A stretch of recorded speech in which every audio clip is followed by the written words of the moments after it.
Right now, China's detained over 1 million Uyghurs and other Turkic Muslims into concentration camps. They are forced to denounce Islam, adopt atheism, and pledge allegiance to the Chinese state. They would spend hours on end chanting in their crowded cells, "There is no such thing as religion," or "All hail the Chinese state," or "All hail Chinese President Xi Jinping."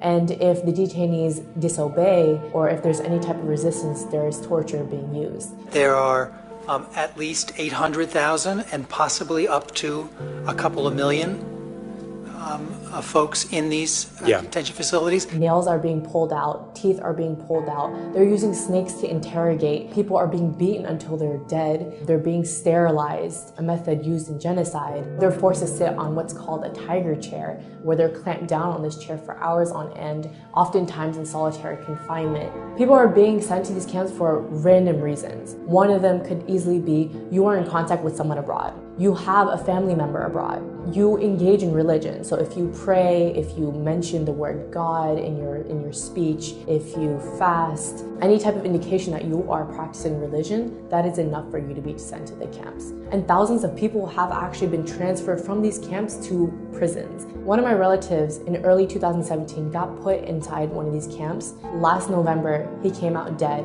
One of my relatives got sent to a camp because he went to the United States to attend my cousin's wedding in 2014. Last August, he got sentenced to 15 years of prison. Many of my relatives, we don't know if they're alive or dead. And there's not a single Uyghur who doesn't have at least one family member in these camps or some form of detention or prison.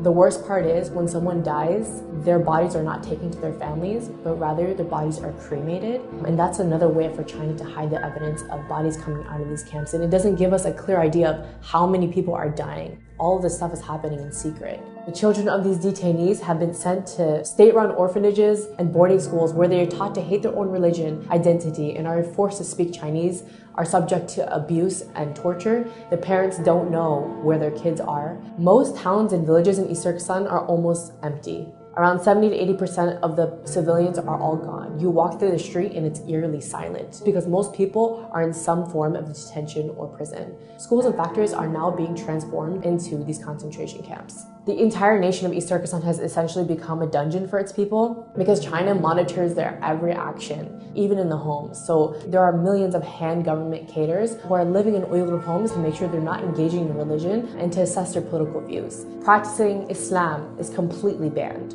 So for me to even say something like, "Oh, I'll see you tomorrow, God willing," is prohibited because you said the word God. Even having an Islamic name is a crime. So you have to change your name from a name like Muhammad or Fatima to an ethnic Han name. Thousands of Uyghur women are also forced to marry ethnic Han Chinese men. And this is another way to get rid of the next generation of Uyghurs. So why is China cracking down on Uyghurs and Turkic Muslims specifically? East Turkestan is really rich in minerals and resources, so by putting people into camps and basically carrying out an ethnic cleansing, China is attempting to maintain tight control over the mineral-rich land. You might wonder why the world has been really silent about this whole issue, and it's because of a few reasons. Number one, China has tightly controlled its media, so a lot of what's happening can't really be revealed outside to the rest of the world. Number two, even when people know about it, or even when governments know about it, they are forced to remain silent due to Chinese pressure and their economic and strategic ties to the country. So the question is, what can you do?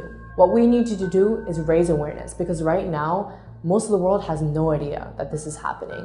Pressure your government leaders to acknowledge China's occupation of East Turkestan and its systematic campaign to wipe out the Uyghurs and other people of East Turkestan. Support your local Uyghur communities. They're in dire need of international support. Come out to their protests. Organize protests in front of Chinese embassies and bodies that can actually take action to challenge China's ethnic cleansing of the Uyghurs.